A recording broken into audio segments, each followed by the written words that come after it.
দিলে অনা অসমীয়া এনেদৰে মাৰোৱাৰী সমাজে আঠুলৈ ক্ষমা খুজিছে হৰাইলৈ ক্ষমা খুজিছে অসমীয়া কিয়নো যি শিৱসাগৰত উত্তাল প্ৰতিবাদ সাব্যস্ত কৰিছিল 30টাকৈ দল সংগঠনে আৰু আজি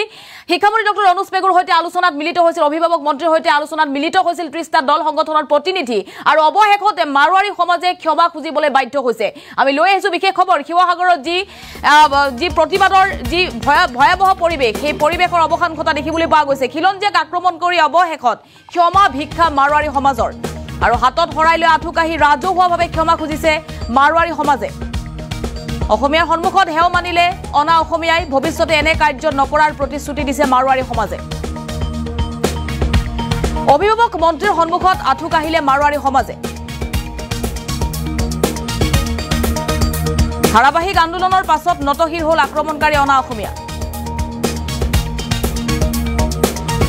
আৰু আক্ৰমণকাৰী যুৱতীক চিকিৎসাৰ বাবে 2 লাখ টকা দিয়াৰো প্ৰতিশ্ৰুতি ভুক্তভোগী যুৱতীক 2 লাখ টকা দিয়াৰ প্ৰতিশ্ৰুতিৰ লগতে হৰাই লৈ আঠুকাহি তামোল পাণ লৈ ক্ষমা বিচাৰিছে ৰাষ্ট্ৰীয় পৰ্যায়ৰ খেলুৱৈক আক্ৰমণ কৰি ৰুখত পৰিছিল অনা অসমীয়া ব্যৱসায়ীসকল দোকান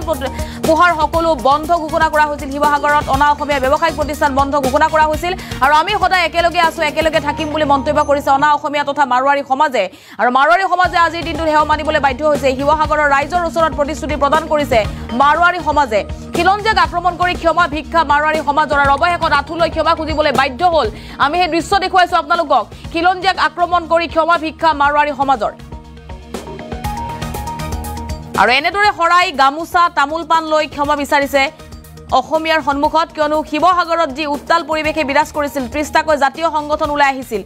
আৰু 30টাকৈ জাতীয় সংগঠনে ক্ষমা খুজিছে 30টাকৈ জাতীয় সংগঠনৰ সন্মুখৰ লগতে অসমৰ ৰাইজৰ সন্মুখত ক্ষমা খুজিছে মাৰোৱাৰী সমাজে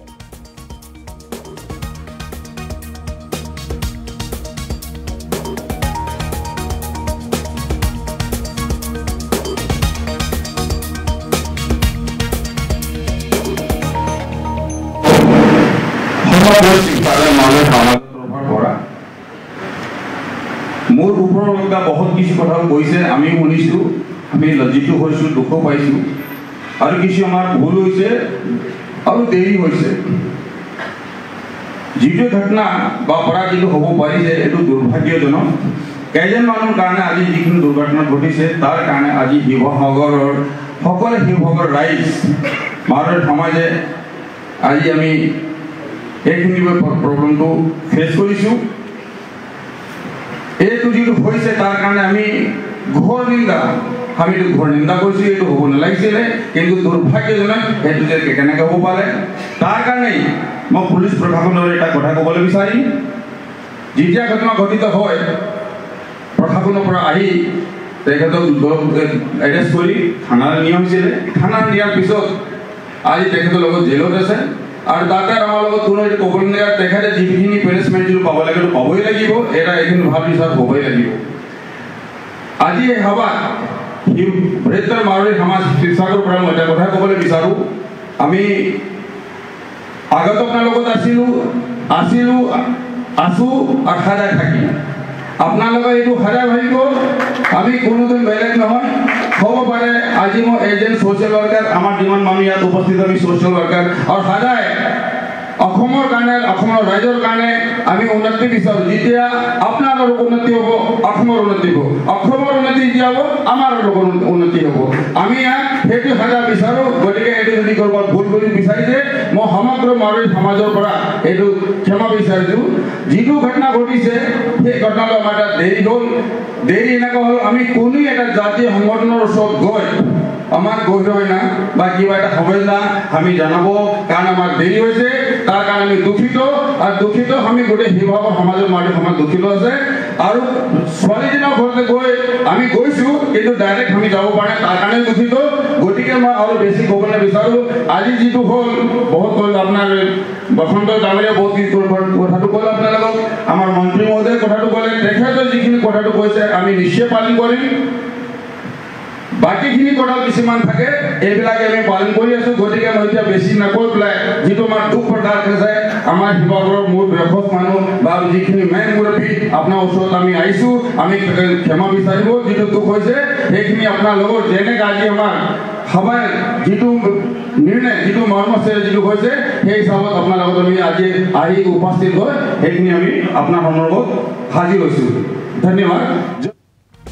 আৰু আপোনালোকে মন্তব্য শুনিছে আজি যি আলোচনা হৈছিল আলোচনাৰ অন্ততে সিদ্ধান্ত গ্ৰহণ কৰা হৈছে আৰু মাৰোৱাৰী সমাজে অসমীয়াৰ সন্মুখত ক্ষমা বিচাৰিছে শিৱসাগৰত যিহেতু হাজাৰ হাজাৰ ৰাইজ ওলাই আহিছিল অসমীয়াৰ ওপৰত অত্যাচাৰ নচলিব আমি মাৰ খাই জীয়াই থাকিব নোৱাৰো শ্লোগানেৰে তীব্ৰ প্ৰতিবাদ সাব্যস্ত কৰিছিল আৰু শিৱসাগৰ পৰিস্থিতিক লৈ উদ্বিগ্ন হৈ পৰিছিল ৰাজ্যৰ প্ৰশাসন আৰু আজি অভিভাৱক মন্ত্ৰী ৰণোজ পেগুৰ সৈতে আলোচনাত মিলিত হৈছিল ৩০টাকৈ সংগঠনৰ প্ৰতিনিধি আৰু অৱশেষত এনেদৰেই ক্ষমা খুজিছে আঠুলৈ ক্ষমা খুজিছে অসমীয়াৰ সন্মুখত মাৰোৱাৰী সমাজে আৰু মাৰোৱাৰী সমাজে সহযোগিতা দেখুওৱা পৰিলক্ষিত হৈছে শৰাই গামোচা তামোল পাণ লৈ ক্ষমা বিচাৰিছে মাৰোৱাৰী সমাজে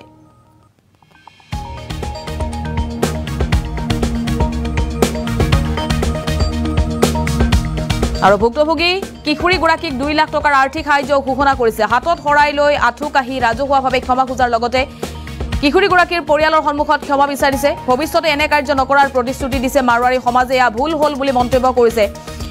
আৰু দুজন লোকৰ বাবে সকলো ভুক্তভোগী হ'বলগীয়া হ'ল বুলি মন্তব্য কৰিছে মাৰোৱাৰী সমাজে আৰু অৱশেষত অভিভাৱক মন্ত্ৰীৰ সন্মুখত আঁঠু কাঢ়িলে মাৰোৱাৰী সমাজে ধাৰাবাহিক আন্দোলনৰ পাছত নতশিৰ হ'ল আক্ৰমণকাৰী অনা অসমীয়া আক্ৰমণকাৰী যুৱতীক চিকিৎসাৰ বাবে ২ লাখ টকা দিয়াৰ প্ৰতিশ্ৰুতি ৰাষ্ট্ৰীয় পৰ্যায়ৰ খেলুৱৈক আক্ৰমণ কৰি ৰুখত পৰিছিল অনা অসমীয়া ব্যৱসায়ী শিৱসাগৰৰ দোকান পোহাৰ সকলো বন্ধ কৰি দিয়া হৈছিল আৰু অৱশেষত দোকান পোহাৰ খুলি দিয়াৰ সিদ্ধান্ত গ্ৰহণ কৰিছে আমি সদায় একেলগে আছো একেলগে থাকিম বুলি মন্তব্য কৰিছে মাৰোৱাৰী সমাজে আৰু শিৱসাগৰ ৰাইজৰ ওচৰত প্ৰতিশ্ৰুতি প্ৰদান কৰিছে মাৰোৱাৰী সমাজে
যিটো আমাৰ দুখ প্ৰদান হৈছে আমাৰ শিৱসাগৰৰ মূল বৃহৎ মানুহ বা যিখিনি মেইন মুৰব্বী আপোনাৰ ওচৰত আমি আহিছোঁ আমি ক্ষমা বিচাৰিব যিটো দুখ হৈছে সেইখিনি আপোনাৰ লগত যেনেকৈ আজি আমাৰ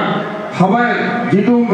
নিৰ্ণয় যিটো মৰ্মস্থেৰে যিটো হৈছে সেই হিচাপত আপোনাৰ লগত আমি আজি আহি উপস্থিত হৈ সেইখিনি আমি আপোনাৰ সন্দৰ্ভত হাজিৰ হৈছোঁ ধন্যবাদ জয় অসম প্ৰথমে মই দুখিত সমগ্ৰ শিৱসাগৰ মাৰোৱাৰী সমাজৰ তৰফৰ পৰা মোৰ ওপৰত লগা বহুত কিছু কথা কৈছে আমি শুনিছোঁ আমি লজ্জিত হৈছোঁ দুখো পাইছোঁ আৰু কিছু আমাৰ ভুল হৈছে আৰু দেৰি হৈছে যিটো ঘটনা বা অপৰাধ যিটো হ'ব পাৰিছে এইটো দুৰ্ভাগ্যজনক কেইজন মানুহৰ কাৰণে আজি যিখিনি দুৰ্ঘটনা ঘটিছে তাৰ কাৰণে আজি শিৱসাগৰৰ সকলো শিৱসাগৰ ৰাইজ মাৰোৱাৰী সমাজে আজি আমি এইখিনি প্ৰব্লেমটো ফেচ কৰিছোঁ এইটো যিটো হৈছে তাৰ কাৰণে আমি ঘোৰ নিন্দা কৰিছোঁ এইটো হ'ব নালাগিছিলে কিন্তু দুৰ্ভাগ্যজনক সেইটো যে কেনেকৈ হ'ব পাৰে তাৰ কাৰণেই মই পুলিচ প্ৰশাসনৰ এটা কথা ক'বলৈ বিচাৰিম যেতিয়া ঘটনা ঘটিত হয় প্ৰশাসনৰ পৰা আহি তেখেতক এৰেষ্ট কৰি থানালৈ নিয়া হৈছিলে থানাত নিয়াৰ পিছত আজি তেখেতৰ লগত জেলত আছে আৰু তাতে আমাৰ লগত কোনো এইটো ক'বলৈ নালাগে তেখেতে যিখিনি পেনিছমেণ্ট যিটো পাব লাগে সেইটো পাবই লাগিব এটা এইখিনি ভাল বিচাৰ হ'বই লাগিব আজি এই সভাত বৃহত্তৰ মাৰোৱাৰী সমাজ শিৱসাগৰৰ পৰা মই এটা কথা ক'বলৈ বিচাৰোঁ আমি আগত আপোনাৰ লগত আছোঁ আৰু সদায় থাকিম আপোনালোকে এইটো সদায় ভাবিব আমি কোনোদিন বেলেগ নহয় হ'ব পাৰে আজি মই এজন ছ'চিয়েল ৱৰ্কাৰ আমাৰ যিমান মানুহ ইয়াত উপস্থিত আমি ছ'চিয়েল ৱৰ্কাৰ আৰু সদায় অসমৰ কাৰণে অসমৰ ৰাইজৰ কাৰণে আমি উন্নতি বিচাৰোঁ যেতিয়া আপোনালোকৰ উন্নতি হ'ব অসমৰ উন্নতি হ'ব অসমৰ উন্নতি যেতিয়া হ'ব আমাৰ উন্নতি হ'ব আমি সেইটো সাজা বিচাৰোঁ গতিকে এইটো যদি ক'ৰবাত ভুল কৰি বিচাৰিছে মই সমগ্ৰ মাৰোৱাৰী সমাজৰ পৰা এইটো ক্ষমা বিচাৰিছোঁ যিটো ঘটনা ঘটিছে সেই ঘটনাটো আমাৰ এটা দেৰি হ'ল দেৰি এনেকুৱা হ'ল আমি কোনো এটা জাতীয় সংগঠনৰ ওচৰত গৈ আমার গভীর হয় না বা কিবা একটা হবে না আমি জানাবো কারণ আমার দেরি হয়েছে তার কারণে আমি দুঃখিত আর দুঃখিত আমি গোটে শিৱসাগৰ সমাজৰ মাটি সমাজ দুঃখিত আছে আৰু ছোৱালীজনৰ ঘৰতে গৈ আমি গৈছোঁ কিন্তু ডাইৰেক্ট আমি যাব পৰা নাই তাৰ কাৰণে দুঃখিত গতিকে মই আৰু বেছি ক'বলৈ বিচাৰোঁ আজি যিটো হ'ল বহুত হ'ল আপোনাৰ বসন্ত ডাঙৰীয়া বহুত কথাটো ক'লে আপোনালোকক আমাৰ মন্ত্ৰী মহোদয়ে কথাটো ক'লে তেখেতে যিখিনি কথাটো কৈছে আমি নিশ্চয় পালন কৰিম বাকীখিনি কথা কিছুমান থাকে এইবিলাকে আমি পালন কৰি আছোঁ গতিকে মই এতিয়া বেছি নকৈ পেলাই যিটো আমাৰ দুখ প্ৰকাশ আছে আমাৰ শিৱসাগৰৰ মোৰ বয়সস্থ মানুহ বা যিখিনি মেইন মুৰব্বী আপোনাৰ ওচৰত আমি আহিছোঁ আমি ক্ষমা বিচাৰিব যিটো দুখ হৈছে সেইখিনি আপোনাৰ